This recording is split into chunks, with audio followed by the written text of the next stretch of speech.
Përshëndetje të nderuar shikues. Mirë se vini në edicionin më të ri të emisionit të shëndetësisë Bisedë me mjekun tuaj. Uroj të keni pasur një javë të mbarë dhe me shumë shëndet dhe uroj të jetë e tillë edhe java në vim. Në këtë emision do të flasim për një temë të cilën nuk e kemi diskutuar, mirë po është një temë besoj interesante dhe njëkohësisht aktuale. Do të flasim për tonzilitin.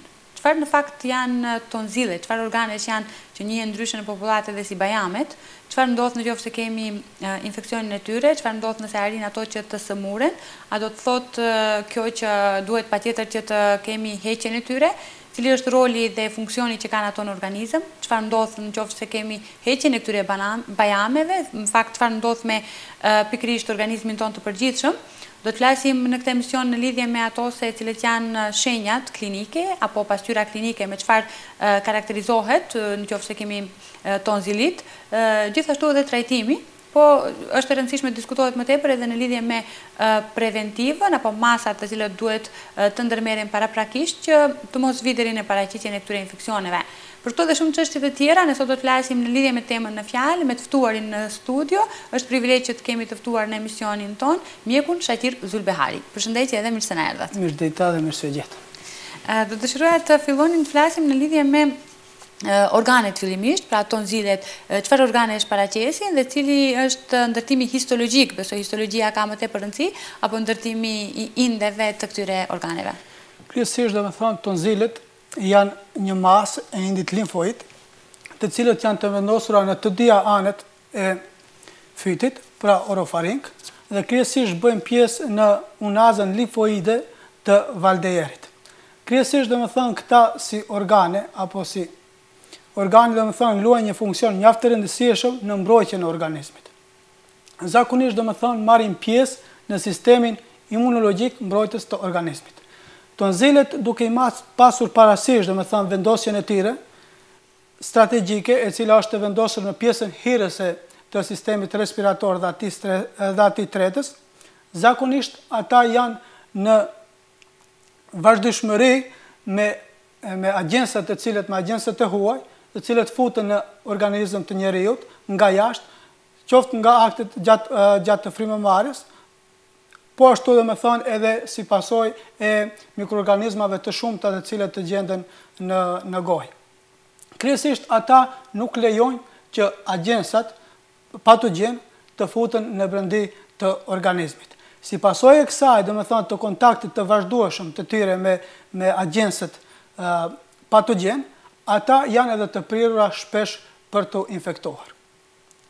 Funksionin duhet cekur këtu domethënë se funksionin e organizmit, funksionin fiziologjik mbrojtjes të tyre, domethënë ata e krijnë vetëm në momentet kur janë të shëndosha.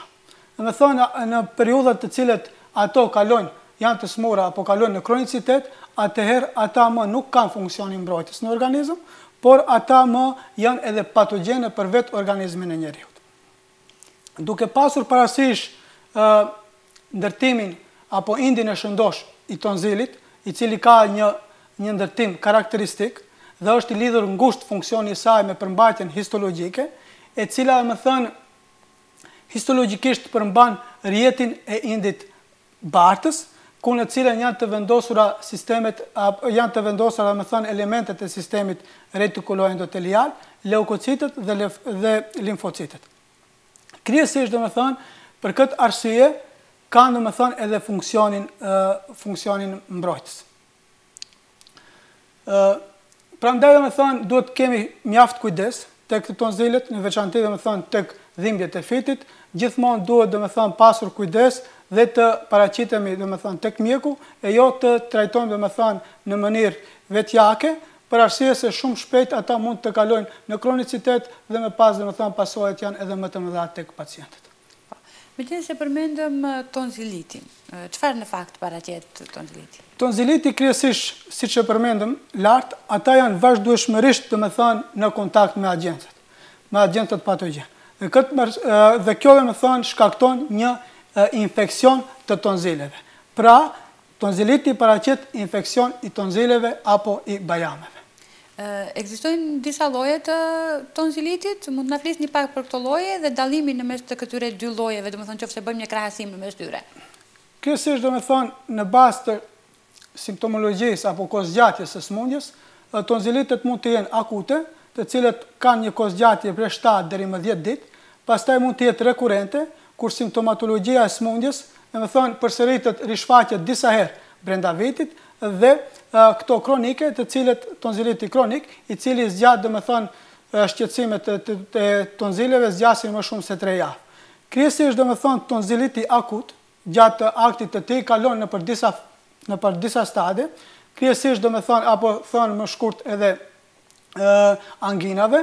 Kryesisht kemi stadin fillestar ku apo tonzilitit kataral, i cili kryesisht karakterizohet me skuqje, hiperemi dhe zmadhim, hipertrofi të tonzileve. Më pas kemi paraqitjen si stad sekundar, kemi paraqitjen e anginave lakunare, kryesisht që karakterizohen përpos këtu që kemi skuqjen dhe edemën, këtu kemi prezencën e qelbit, i cili është prezent vetëm në lakuna.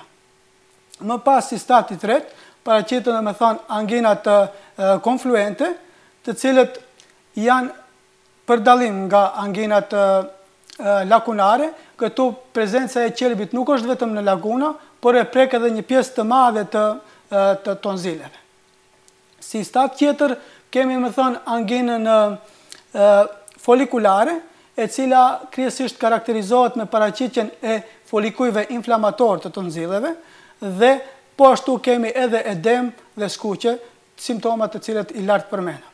Më pas kemi anginën që paraqitet anginën ulcerative, e cila karakterizohet me paraqitjen e ulceracioneve në për tonzila, ku shpesh në qoftë se kemi të bëjmë me infekcion bakterial, shpesh në brendit të ulceracioneve vrehen edhe në brendit të ulceracioneve vrehet një ngjyrë gri, e cila tregon për prezencën e bakterieve, dhe kemi anginën pseudomembranoze, e cila karakterizohet me paraqitjen e një shtrese me ngjyrë të verdhë në të hirit, e cila më këtu prek edhe pjesën e qiellzës së butë, dhe lehtësisht kjo tërhiqet.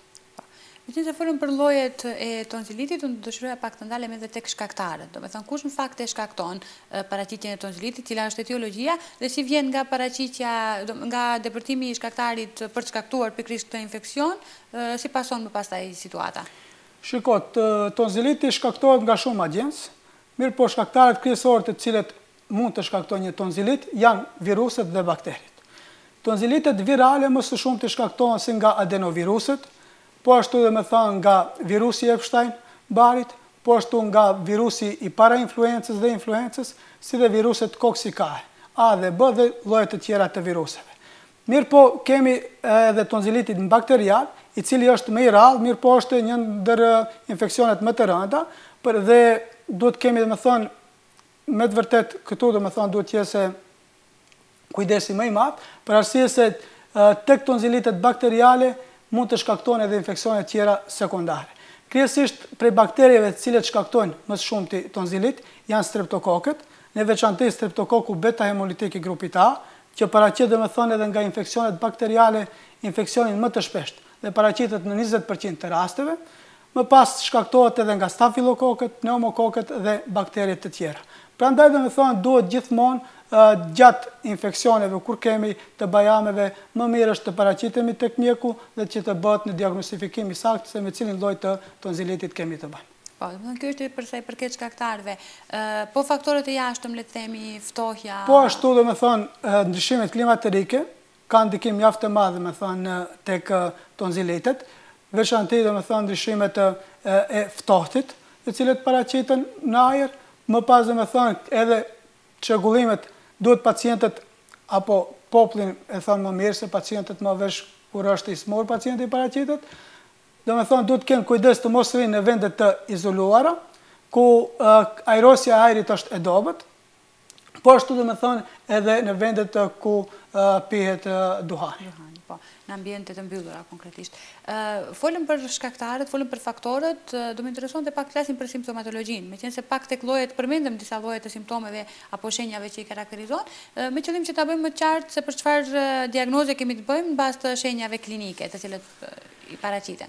Simptomet e çdo smundje tash varen nga mosha, e cila gjendet mosha e pacientit, po ashtu varet nga shkalla e sëmundjes, si dhe varet nga faktori imunobiologjik i organizmit. Pasi çdo organizëm nuk ka imunitetin e njëjtë. Disa e kalojnë më lehtë, ndërsa disa e kalojnë me më shumë vështirësi. Kryesisht simptomet fillestare të cilat paraqiten tek një tonzilit janë në fillim paraqiten temperaturat.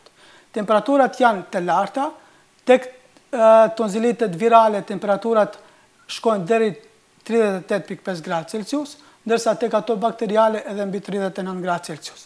Po ashtu si simptome fillestare janë edhe dhimbjet e muskujve, molisja dhe më pas 2 deri më 3 ditësh paraqiten edhe simptomet më të vonshme, të cilat janë dhimbjet në fyt, dhimbjet janë të vështirësuara dhe më të shprehura gjatë aktit të gëlltitjes, po ashtu ngjësinë e djegjes në fyt, ngjësinë e trupit të huaj në fyt, më pas në stadiet e më vonshme si pasojë e edemave paraqiten edhe vështirësi në frymëmarrje, si dhe era e keqe në gojë.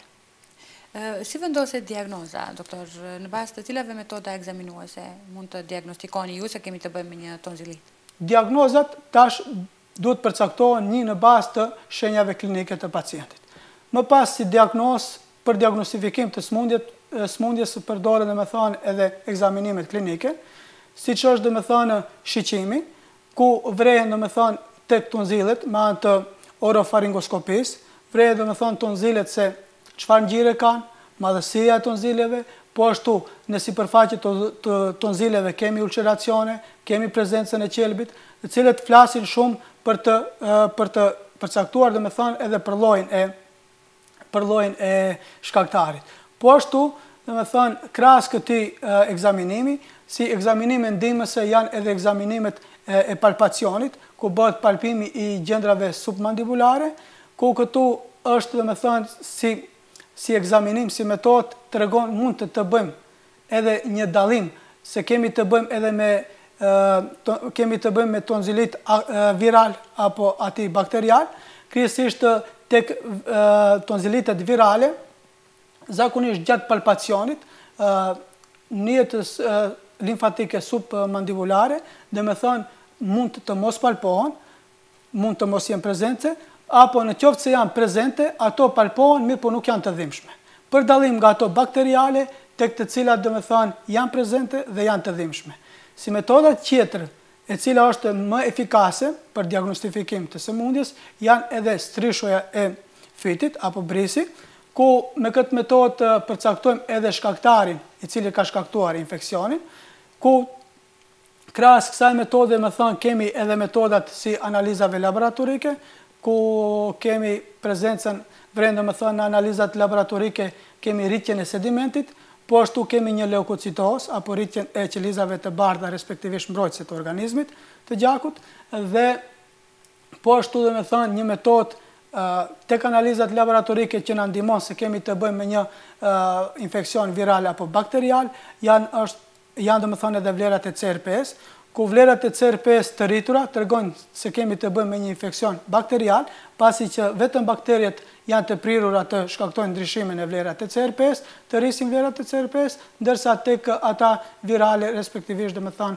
vlerat ngelin të njëjta. Problematika kryesore juve mjekëve është tek çështja e diagnostikimit, diagnoza diferenciale. Kur mund të dyshohet për një diagnozë tjetër ose në çfarë dyshohet konkretisht? Diagnoza diferenciale, kjo smundje, dhe me thënë, disa smundje mund të japin simptoma të tilla, në veçantë dhe me thënë ndryshime të bajameve, siç është difteria tonzilare, pastaj mononukleoza infektive, e cila karakterizohet me shfaqjen e eksudatit membranos në tonzile, po ashtu kemi, me thënë, rinitin alergjik, faringitet e tjera. Po, do me thënë, edhe këtu kemi të bëjmë me të njëjtat metoda ekzaminuese. Me ndryshime po në tonzile. Do dëshiroja pak të flasim tani për trajtimin dhe a është gjithmonë nevojshëm përdorimi i antibiotikëve tek tonziliti?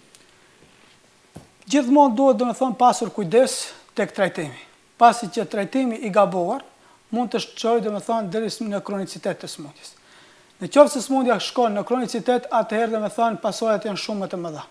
Kryesisht trajtim, për këtë arsye me thënë edhe pacientët duhet të drejtohen tek mjekët dhe më pas me konsultim të mjekut do të marrin terapinë adekuate. Kryesisht tek viruset apo tek tonzilitet virale terapia është simptomatike. Ndërsa tek ata bakteriale, në qoftë se dyshohet për infekcion bakterial, atëherë do me thonë shkohet me antibiotik. Zakonisht antibiotikët cilët preferohen më shumë janë penicilinat, cilët merren peros, për 10 ditë azitromicina, po ashtu dhe me thënë për dhimbje përdoren analgjetikët, në qoftë se kemi temperatura të larta merren antibiotikët, por ka diçka që luan një rol të rëndësishëm në trajtimin e smundjes, mbajtja e kryesisht do me thënë higjienës së gojës. Zakonisht me mbajtjen e higjienës së gojës bie numri i mikroorganizmave të dëmshme të cilët janë në gojë, përdoren do me thënë si gargara antiseptik. Po ashtu të trajtimi duhet të cekim se tek fëmijët më të vegjël do me thënë, në qoftë se smundja tek tonsilitet do me thënë kemi si pasojë e dhimbjes së fitit, ata anashkalojnë apo largohen nga marrja e ushqimeve dhe këtu kemi edhe një dehidrim dhe humbje në peshë të fëmijëve. Prandaj gjithmonë duhet pasur kujdes dhe gjithmonë do me thënë duhet pikë së pari të bëhet redehidrimi i pacientëve. Me marrjen e lëngjeve si dhe me marrjen e vitaminave. Po, sepse me këto, me dehidrimin, me humbje në peshë, përkecohet edhe më tutje gjendja shëndetësore e përgjithshme.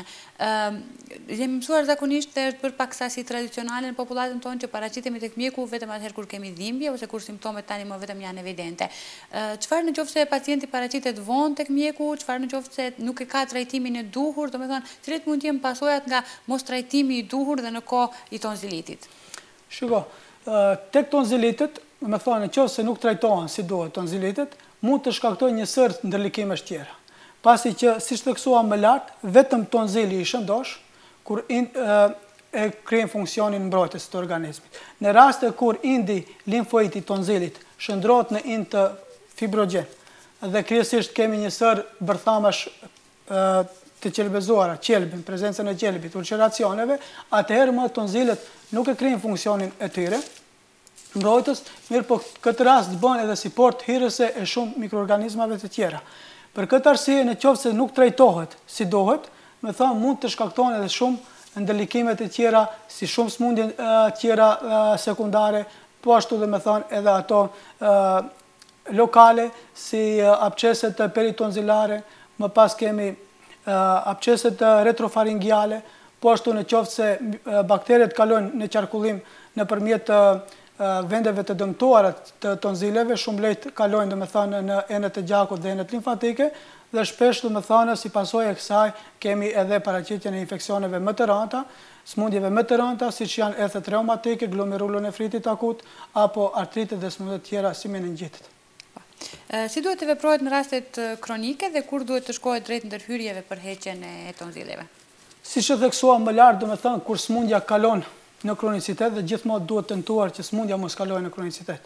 Në qoftë se tonzilet kalojnë domethënë në smundje kronike, atëherë kemi dëmtim të tyre. Në rastet e dëmtimit të tyre, më ato nuk krijnë funksionin e tyre si duhet. Këtu domethënë duhet trajtimi tash këtu bëhet në konsult me mjekun specialist të fushës së otorinolaringologjisë dhe në konsult me të bëhet domethënë një vendim për tonzilektomi. Por cilat janë indikacionet për të kryer tonzilektomia apo heqja e bajameve? Ekzistojnë disa indikacione, të cilat janë indikacione absolute për tonzilektomi, të cilat këta indikacione janë, domethënë, në qoftë se smundja përsëritet disa herë, më shumë domethënë se 5 herë brenda vitit. Në këto raste duhet domethënë gjithmonë që të bëhet tonzilektomi. Po ashtu si indikacion tjetër janë në qoftë se kemi infekcion sekundar, si për shembull, siç e përmendëm edhe lart, erthet reumatike, glomerulonefrit, atëherë duhet, domethënë, po ashtu të bëhet tonzilektomi. Në qoftë domethënë se kemi paraqitjen e absceseve peritonzilare apo retrofaringiale, po ashtu duhet bëhet tonzilektomia, mirë po këtu në këtë rast duhet të bëhet trajtimi paraprak, ku pas 4 deri më 6 javëve të bëhet tonzilektomia. Po ashtu si indikacione tjetër është domethënë se kemi hipertrofi të indit tonzilar, hipertrofia e indit tonzilar këtu në mënyrë direkte bën komprimim apo ngushton rrugët e frymëmarrjes dhe kështu domethënë pacientët kanë vështirësi edhe në frymëmarrje. Dhe si shkaktar tjerë të cilët mund të apo si indikacion tjetër i cili çon në tonzilektomi është dhe me thonë edhe atëherë kur dishohet për smundje malinje të indit tonzilar. Me qenë se në pak më herët theksuam dhe ju folët pak në lidhje me komplikimet që mund të ndodhin nga një trajtim jo i mirë, por të dëshiroja edhe njërë të flasim në lidhje me ndërlikimet, do me thonë që mund të ndodhin qoftë nuk kemi trajtimin e duhur trajtimin konkretisht të tonzileve. Po, atë që theksuam, me thonë edhe më lartë, kur dëmtohet, do me thonë, indi i tonzileve, kryesisht ato vendet të dëmtuara, si që janë, do me thonë, ulceracionet, deskuaminimi epitelial i sipërfaqes tonzilit, po ashtu me thonë edhe çrregullime tjera si hiperemia, skuqja e tonzileve. Në për këto lezione, bakteriet shfrytëzojnë si portë hyrëse për të futur në enet e gjakut dhe në enet limfatike. Me futjen e tyre në enet e gjakut apo limfatike, kryesisht atëherë shkaktojnë infeksione sekundare, të cilët janë shumë të ndërlikuara, siç janë ethet reumatike, siç e përmendëm, glomerulonefritin, po ashtu me thonë edhe infeksionet shpërndanë, me thonë, edhe nga nazofaringu në pjesët e tjera, kemi otitis media, po ashtu paraqitet sinuziti dhe shumë ndërlikimet e tjera. Për këtë arsye, me thonë, duhet pasur shumë kujdes në trajtimin e tonzilit. Doktor, është një çështje e cila është paksa problematike në popullat mbi gjitha dhe besoj që është e rëndësishme që për qytetarët tanë apo për masën ta bëjmë dije. Në shumë raste thuhet që nuk duhet të largohen bajamet për faktin që ato kanë rolin mbrojtës të organeve të poshtme të frymëmarrjes, por në rast të infeksioni paraqitet shpesh. A mund të na sqaroni në fakt këtë problematik? Duhet ose nuk duhet larguar bajamet? Shiko, bajamet tash çdo gjë të cilën e krijon Zoti, dhe do me thonë se ka funksionet e tjere se çka dohet. Mirë po, në rastet kur smundjet, do me thonë, kalojnë nga jo akute në kronike, në këto rastet duhet bërë më vesh tonzilektomia. Në qoftë se tonzilet kanë humbur funksionin e tjere vital, apo funksionin e tjere fiziologjik, ato më veç kalojnë në një stat tjetër, ku janë vetë më të dëmshme ata për organizmi.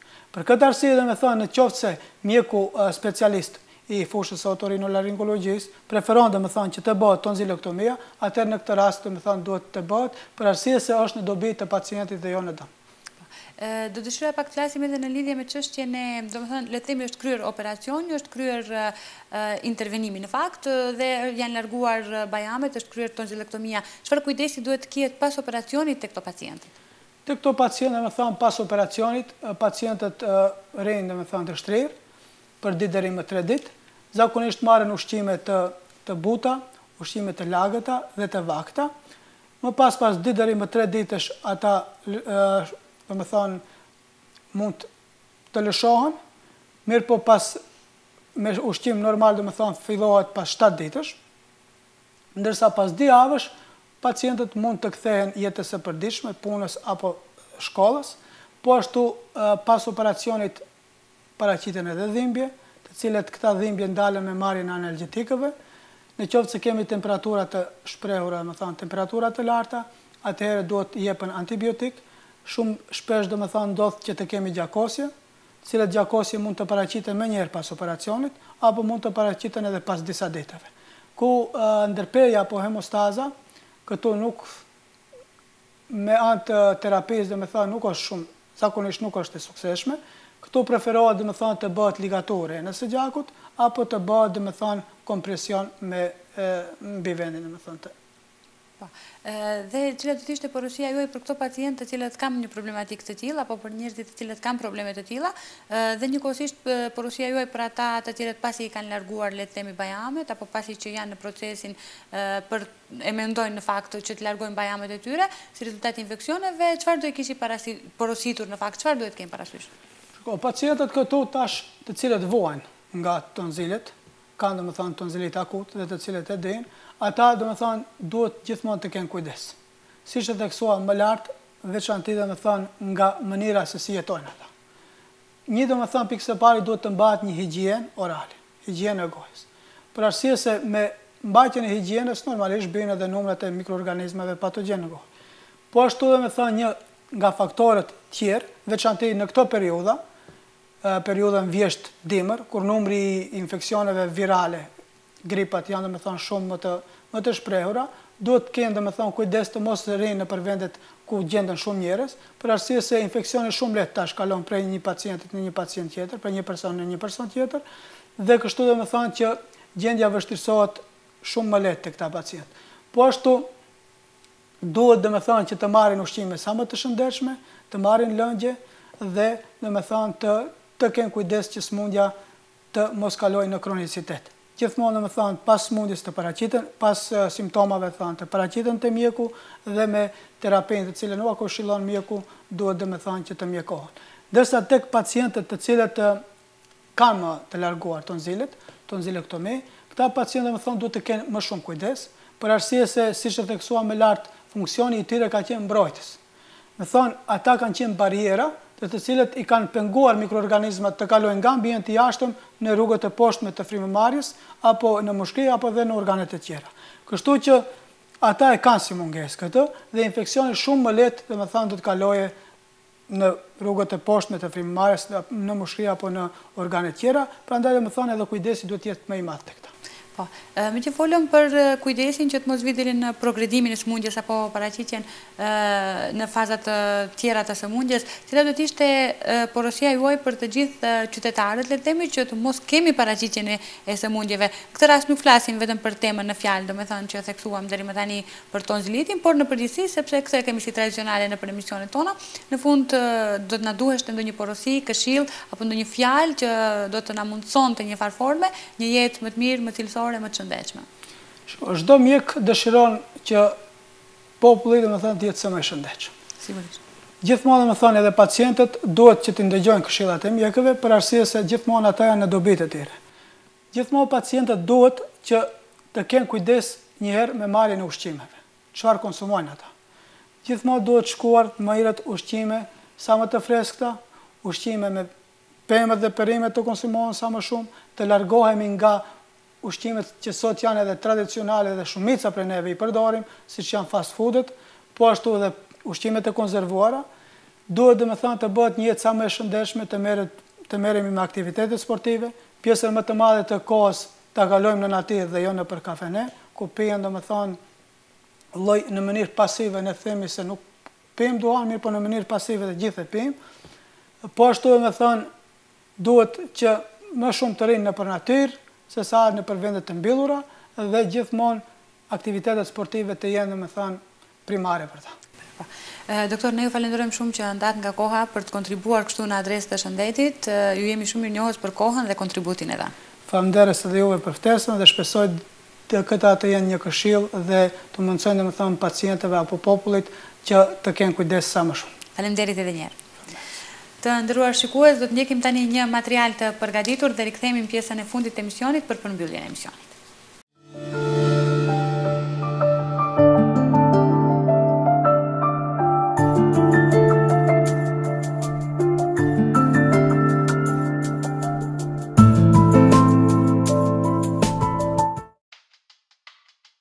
Vitamina D dhe mrekullitë e saj. Dihet që vitaminat i japin trupit të njeriut substanca të ndryshme të domosdoshme për të jetuar dhe ndihmojnë në kryerjen e proceseve jetike. Së fundmi, në lidhje me vitaminën D, shkencëtarët kanë zbuluar se ajo arrin që të kontrollojë dhe veprimet e gjeneve. Vitamina D mbron trupin ndaj një sër sëmundjesh të rëndësishme, duke vepruar në mënyrë të drejtë për drejtë me ADN-n ton dhe me qelizat e trupit të njeriut.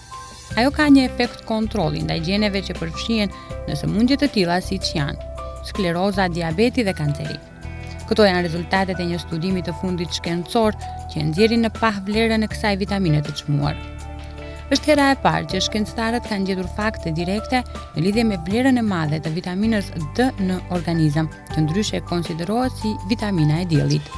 Kjo vitaminë përfitohet në lëkurën e trupit të njeriut në pranitë të diellit dhe kontrollon në mënyrë të drejtë për drejtë rrjetin gjenetik që është i përfshirë në sëmundje të ndryshme të trupit njerëzor. Edhe më parë, ndikimi pozitiv që ka kjo vitaminë me sëmundje të ndryshme ka qenë i njohur. Kështu për shembull, dihej përfshirja e saj në përmirësimin e sëmundjeve autoimunitare, artritit reumatit dhe disa llojeve të diabetit. Por, deri më tani, shkencëtarët nuk kanë qenë të aftë që të tregojnë se në ç'më mënyrë ndikon konkretisht vitamina në çrregullime të ndryshme të trupit. Studimi i fundit sugjeron se ekziston një mekanizëm në trup që e dërgon këtë vitaminë direkt në pjesët e gjenit njerëzor që kanë lidhje me sëmundjet e sipërpërmendura, kryesisht sëmundjet e çrregullimeve imunitare. Studimi nxjerr në dritë se një numër shumë i madh gjenesh nga se mendohej në fillim rregullohen nga ndikimi i vitaminës dhe madje çka është më e rëndësishme edhe vetë gjenet kanceroze. Në këtë rast kemi një ndikim jo direkt, por ajo çka është e rëndësishme është roli i madh i kësaj vitamine në mbrojtjen e gjeneve. Në botë, sipas disa vlerësimeve, mendohet se rreth 1 miliard njerëz vuajnë nga mungesa e vitaminës D, që mund të përfitohet në sasi të vogla përmes ushqimit, në sasi të mëdha përfitohet nga ekspozimi i lëkurës në dritën e diellit. Pra, ky studim është i vdekshëm dhe për atë kategori njerëzish që gjeografikisht janë shumë më tepër të ekspozuar ndaj diellit, krahasuar me pjesë të tjera të popullsisë që jetojnë në vende të errta dhe jo shumë në diell. Shkencëtarët për të dalë në këto përfundime kanë marrë shqyrtim të lirën njerëzore dhe e kanë stimuluar atë me një sasi të madhe vitamine D. Ata zbuluan se receptori proteinik i vitaminës D lidhej me një shumë gjenesh dhe se ajo ka një ndikim shumë të madh dhe në ndryshimin dhe alternimin e aktiviteteve të gjeneve të tjera. Shkencëtarët kanë skanuar gjithë rrjetin gjenetik dhe kanë parë se për cilat pjesë të tij ka një ndikim vitamina ajo që në veprimtarinë dhe drejtimin e më shumë gjeneve. Dhe bëhet fjalë jo për ndikim anësor, por për ndryshim të funksionit të gjeneve në fjalë. Në trupin e njeriut ka shumë gjene që janë shumë të prekura nga influenca e ndryshme autoimune. Dhe duket se vetmja që mund të ndikojë në përmirësimin e tyre është vitamina D. Kjo është arsyeja se pse, siç dihet në fakt, kjo vitamin ka një rol shumë të madh në një spektër të gjuar sëmundjesh dhe pse njerëzit që jetojnë pranë diellit janë më të shëndetshëm se ata që jetojnë larg tij. Statusi i vitaminës D është një nga më të fuqishmit krahasuar me vitaminat e tjera dhe llogaritet që kjo vitamin të ketë njërin prej ndikimeve më të mëdha për sa i përket funksionimit të disa gjeneve. Kjo është një gjë shumë e rëndësishme, sepse në të tani do të bazohen jo vetëm medikamente të ndryshme, por dhe mënyra të reja jetese. Në këtë drejtim, pajisja e trupit me vitaminën D, veçanërisht gjatë shtatzanisë, është shumë e rëndësishme në formimin e mbarë të fetusit, por dhe në krijimin e sistemit imunitar. Veç kësaj, prania e vitaminës D duhet të jetë dhe më e madhe gjatë viteve të para të jetës së fëmijës, dhe kjo madje mund të jetë thelbësore për shëndetin e më pastaj të individit.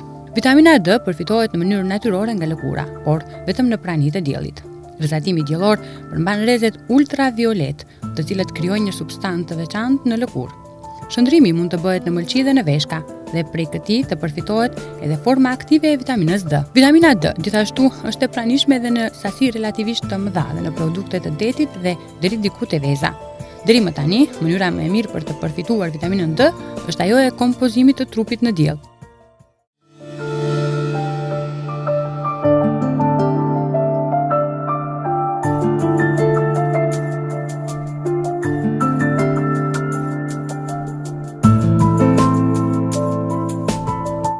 Ndërruar shikues, kjo ishte e zëra për këtë edicion të emisionit të shëndetësisë Bisedë me mjekun tuaj. Besoj që informacionet dhe këshillat e mjekut do i keni parasysh. Në këtë emision kemi folur në lidhje me tonzilitin apo ndezjen, infeksionin që mund të shkaktohet nga bajamet në organizmin tonë dhe cili është roli i pikërisht këtyre bajameve për organizmin e përgjithshëm. Unë ju falenderoj edhe një herë për vëmendjen, ndërkaq që lë takim sërish javën e ardhshme. Ritransmetimi i këtij emisioni është mërkurën dhe çtunën në orën 13. Falenderoj Ditex, Vusego dhe Dream Beauty. Deri në takimin tonë të radhës, paçi një javë me shumë shëndet. Mirupafshim.